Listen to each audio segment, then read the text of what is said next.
Yo, what's up guys? My name is JT and I have probably one of the most realistically operating boxcars, and I'm going to show you what it is right here on Model Railroad in the Southwest.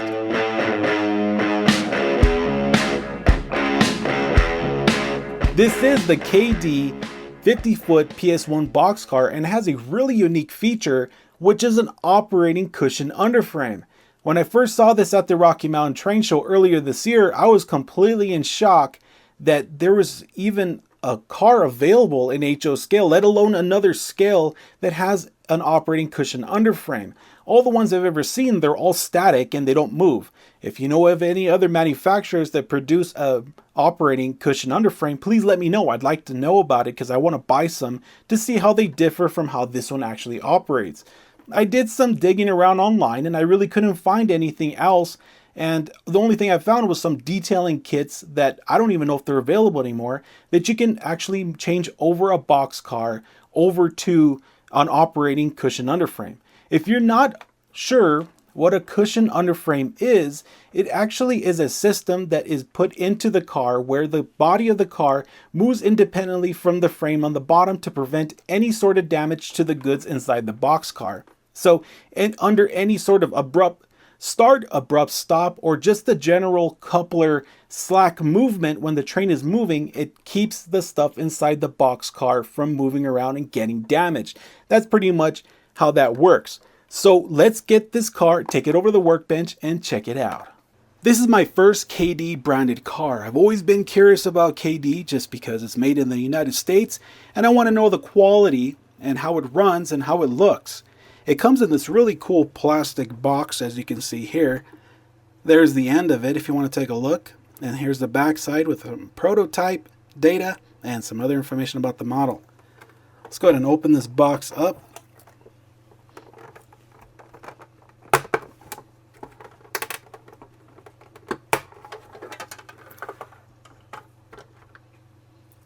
So this is a fairly nice looking car. It has some good underbody detail.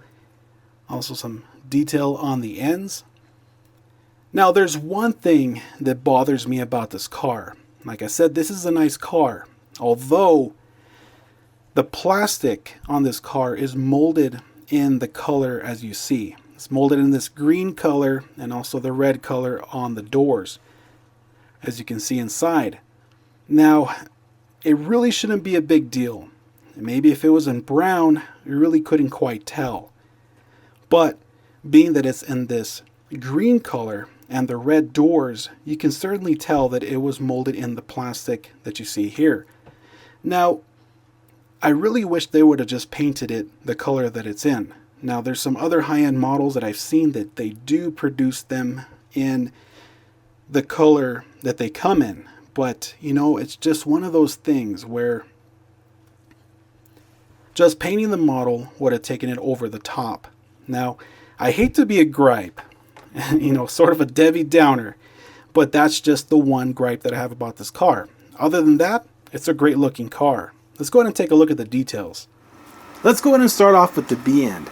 This car is covered in a ton of plastic separately applied parts, such as the ladders that span across all of the front and the side of the model right there.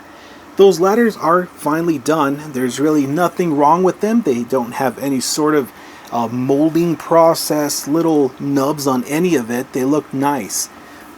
Here is the brake wheel, which looks nicely done as well, along with the chain that runs down to the bottom of the car underneath that platform.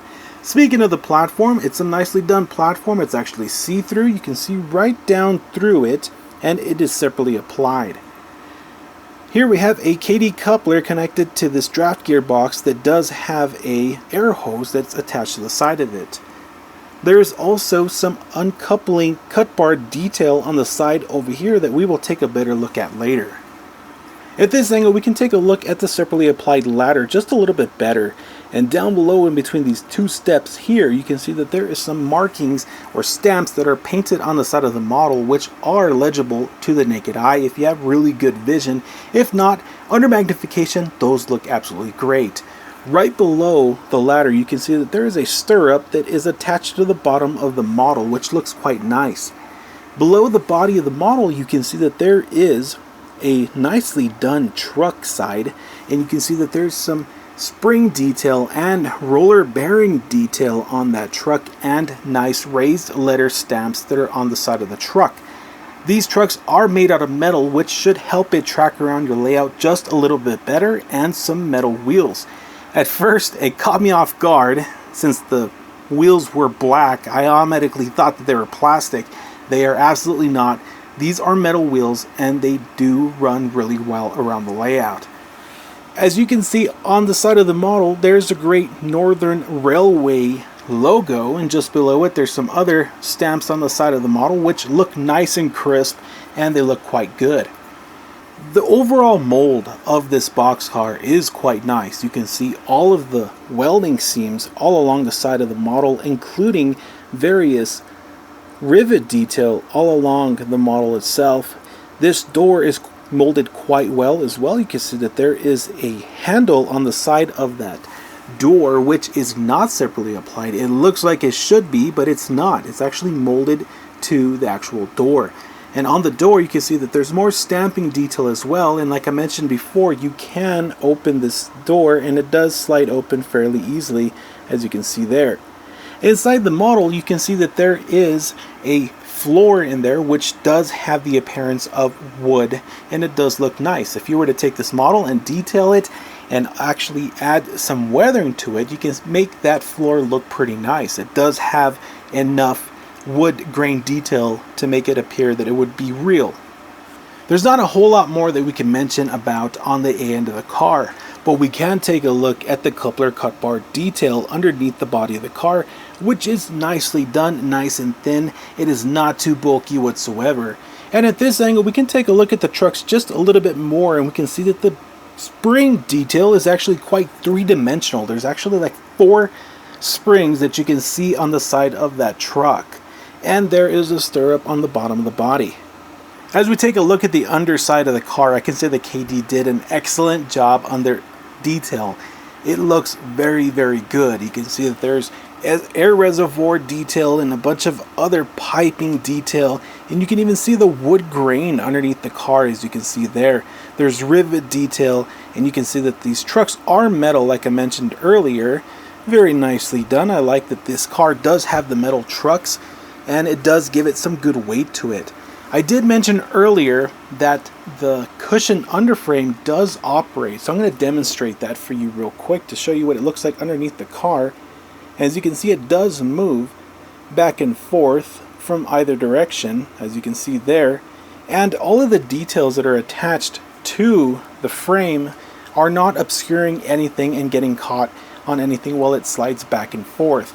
Very, very nicely done. Let's go ahead and take this over to the layout and see how it works. So I was curious from the first time that I bought this car, can you see the movement from the operating cushion underframe? Well, short answer, no, you can't, because there's not enough mass in this tiny HO scale car. Now, if it was filled with a bunch of weight, you put a bunch of, maybe some washers or just put a big piece of lead inside the car, maybe you could. But during normal operation, I don't really start my trains really quickly and don't stop them very quickly, but I did try. You just can't see it. There's not enough mass in that car. Now, I can demonstrate it for you. If I were to manipulate the train, which I'm going to show you right now, you can see the car moving independently on the frame. So if I were to move it pretty, abruptly, you can see the car sliding on the frame itself back and forth independently. And that's just a really cool feature. I love that. I love that about this car. Now, if I were to move it here, you can really see the dramatic movement sliding across the frame itself. That is just a really cool idea, and I love that feature about this car, and that is the reason I bought this car. And if that's something you want, I highly recommend you getting this car, because that's just a really cool feature.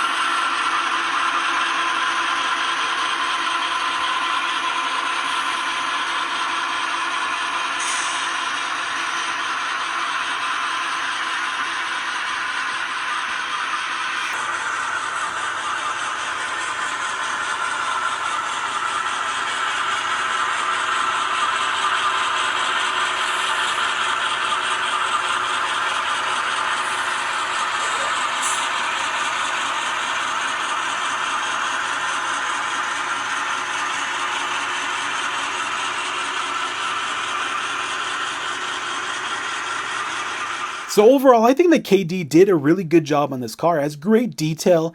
It has that super cool functioning cushion underframe. It has KD couplers already installed, and it has those metal trucks, and it just tracked really well around the layout. No problems whatsoever. But I like to be as transparent as possible with you guys because I want you guys to know what you're stepping into when you buy something. Because, you know, there's nothing like buying something and then you're kind of like, oh, this is not exactly what I wanted. And I've been there before. But when I went into that booth, I'm a very picky person. Just right off the bat, I'm going to tell you right now, I am super picky about what I buy. When I buy a model, I look at it through and through, upside down. I look at it. I want to make sure it's something that I want because I am super picky, like I already said. And when I saw this at the booth, I knew right off the bat that the plastic was molded in the colors that the car came in. Now, for me, it can be a deal breaker, but just being that it was really well detailed and it had all of these, you know, different sort of things to it, like the metal trucks, the couplers and everything else, all of that just went out the window because I really wanted this car. And KD's a great company. They have good people that work there and they produce a phenomenal product when it comes to couplers, trucks, and wheels. They do a great job in all of that. So, you know, if this is not the car for you, I totally understand because it may have almost not been the car for me had it not been for the other stuff involved. So if you have any questions or comments or anything you want to say about the car, put it down below. I'd like to hear about it. Or if you know any other manufacturers that produce a cushion car that's actually functional, I really want to know about it because I want to buy another one. I want to see how they work. And I want to see if it's like comparable to the KD version. So that's pretty much it, guys. Leave a comment, send me an email, leave a like, subscribe if you like what you saw. So that's pretty much it, guys. Talk later, take care, and keep it between the rails.